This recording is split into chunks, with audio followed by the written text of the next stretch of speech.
पितृपक्ष हिंदू धर्म में बहुत अधिक महत्व है। यह समय पितरों को समर्पित है।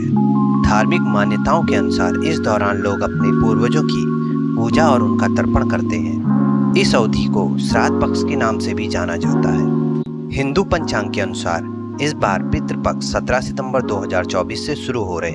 तो आइए इस दिन से जुड़ी कुछ महत्वपूर्ण बातों को जानते हैं। इस दौरान ब्राह्मणों को भोजन और वस्त्र दान करना चाहिए। ध्यान रखें, इन दिनों कपड़े और जूते खरीदना वर्जित है।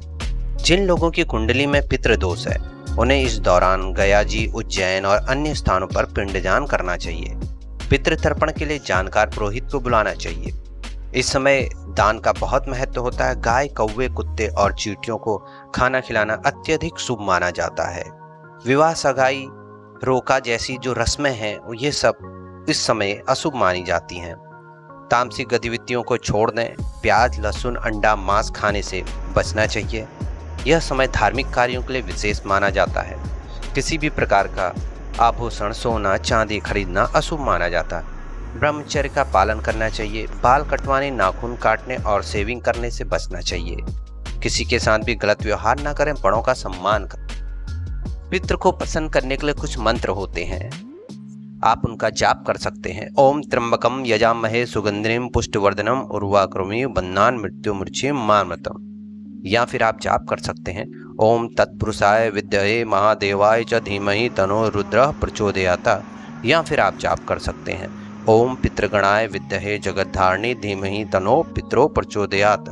जिस दिन आप पितृपक्ष की पूजा रख रहे हैं उस दिन आप इनमें से किसी भी मंत्र का जाप करें तो आपको इसका अत्यधिक फल प्राप्त होता है। जिस प्रकार पितृपक्ष में आपके दान, पुण्य, पूजा का महत्व रहता है, उसी प्रकार पितृपक्ष की कथा भी जरूर आपको जाननी चाहिए और उसका श्रवण करना चाहिए।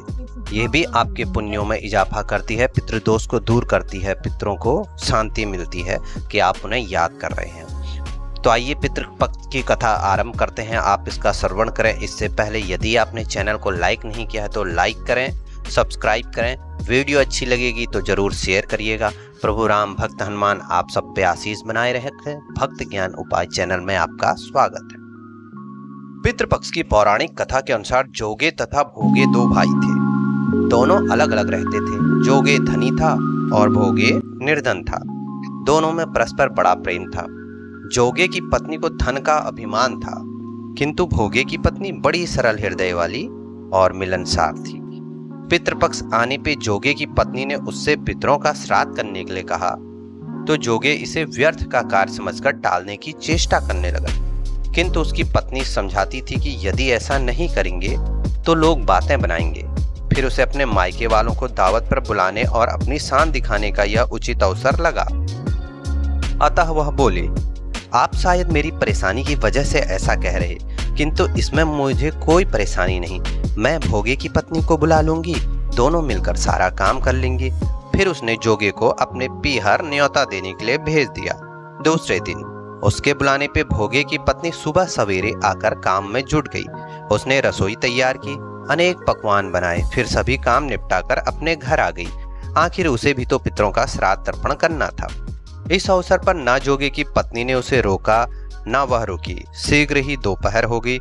पितृ भूमि पर उतरे। जोगे भोगे के पितृ पहले जोगे के यहाँ गए तो क्या देखते हैं कि उसके ससुराल वाले वहां भोजन पर जुटे हुए हैं। निराश होके वे भोगे के यहाँ गए। वहां क्या था, मात्र पितरों के नाम पर अगियारी दे दी गई थी। पितरों ने उसकी राख चाटी और भूखे ही नदी के तट पर जा पहुंचे। थोड़ी देर में सारे पितर इकट्ठे हो गए और अपने अपने यहाँ के श्राद्धों की बड़ाई करने लगे। जोगे भोगे के पितरों ने भी अपनी आप बीती सुनाई। फिर वे सोचने लगे, अगर भोगे समर्थ होता तो शायद उन्हें भूखा ना रहना पड़ता, मगर भोगे के घर में तो 2 जून की रोटी भी खाने को न थी। यही सब सोचकर उन्हें भोगे पे दया आ गई। अचानक वे नाच नाच कर गाने लगे, भोगे के घर धन हो जाए, भोगे के घर धन हो जाए। सांझ होने को हुई। भोगे के बच्चों को कुछ भी खाने को नहीं मिला था। उन्होंने माँ से कहा, भूख लगी है। तब उन्हें टालने की गरज से भोगे की पत्नी ने कहा, जाओ, आंगन में हौदी औंधी रखी है, उसे जाकर खोल लो और जो कुछ मिले बांटकर खा लेना। बच्चे वहां पहुंच गए तो क्या देखते हैं, हौदी मोहरों से भरी पड़ी। वे दौड़े दौड़े माँ के पास पहुंचे उनसे सारी बात बताई। आंगन में आकर भोगे की पत्नी ने यह सब कुछ देखा तो वह भी हैरान रह गई। इस प्रकार भोगे भी धनी हो गया, मगर धन पाकर वह घमंडी नहीं हुआ। दूसरे साल का पितृपक्ष आया। श्राद्ध के दिन भोगे की स्त्री ने 56 प्रकार के व्यंजन बनाए, ब्राह्मणों को बुलाकर श्राद्ध किया, भोजन कराया, दक्षिणा दी। जेठ जेठानी को सोने चांदी के बर्तनों में भोजन कराया। इससे पितर बड़े ही प्रसन्न तथा तृप्त हुए। इसलिए हमें कभी भी अपने पितरों को नहीं भूलना चाहिए। हमारे पास जो कुछ भी है उन्हीं के आशीष स्वरूप है। तो जब हम हर चीज के लिए समय निकालते हैं तो हमें पितरों के लिए भी समय निकालना चाहिए और उनका सात क्रम तर्पण अपनी क्षमता अनुसार करना चाहिए। तो वीडियो को यहीं समाप्त करते हैं, फिर जल्द ही मिलेंगे एक नई वीडियो में। चैनल को लाइक करिएगा, अपना प्यार दीजिएगा। धन्यवाद। जय श्री राम।